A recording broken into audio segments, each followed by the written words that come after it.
ప్రజ్ఞకు ఇప్పుడు ఒక కల వచ్చింది.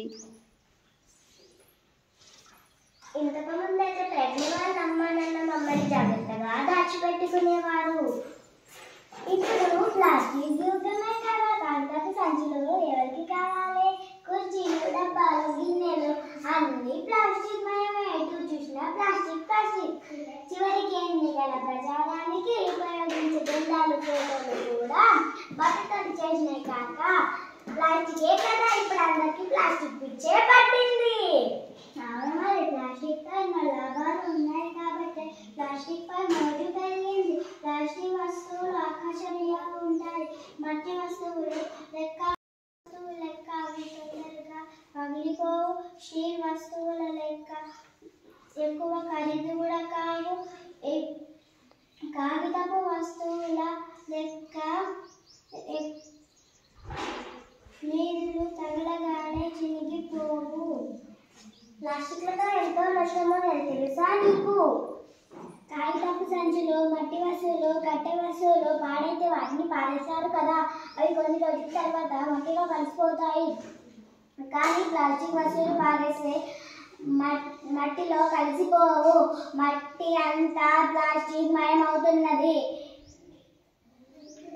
ఈ ప్లాస్టిక్ పాలిథిన్ సంచులు చెరువులలో, కాలువలలో పారేద్దామంటే కప్పలు, చేపలు చనిపోతున్నాయి. వాటిని కాలుద్దామనుకుంటే కరిగిన ప్లాస్టిక్ విషవాయువుల విడుదలై జీవకోటికి ముప్పు తెచ్చే ప్రమాదం ఉంది తెలుసా నీకు?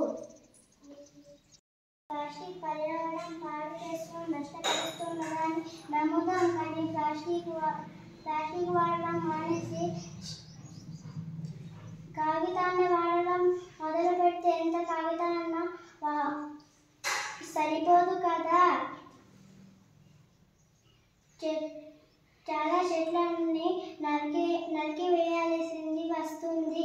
దీనివల్ల పర్యావరణం నష్టపోదా? మన అవసరాలకు కావలసినంతగా వినియోగించుకోవడంలో తప్పులేదు, కానీ వృధా చేయడం సరికాదు. గాంధీ గారు ప్రకృతి, వనరులు, మనిషి అవసరాలకు కావలసినంతగా వనరులు ఉన్నాయి, కానీ వాటిని వృధా చేసేంతగా వనరులు మనకు లేవు అన్నారు. కాగితాన్ని పొదుపుగా వాడుకుంటే ఎక్కువ చెట్లను నరకాల్సిన పని కూడా ఉండదు కదా. మరో మాట ప్రజ్ఞ, అందరూ 2 మొక్కలు నాటారనుకో చెట్టుకు కోదమే ఉండదు కదా. నీకు గుర్తుందా, మన పక్కింటి రుత్విక్ పుట్టినప్పుడైతే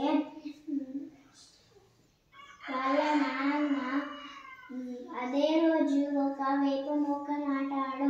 నోకూడని ప్రతి పుట్టినరోజుకి ఏదైనా ఒక మొక్క నాటితే ఎంత బాగుంటుందో ఆలోచించుకో. అవును, మంచి ఆలోచన చెప్పావు, మంచి మాటలు చెప్పావు. ఇప్పుడే మా స్నేహితులందరికీ విషయం చెప్పి వస్తా. అలాగని నాకు మాట ఇవ్వు.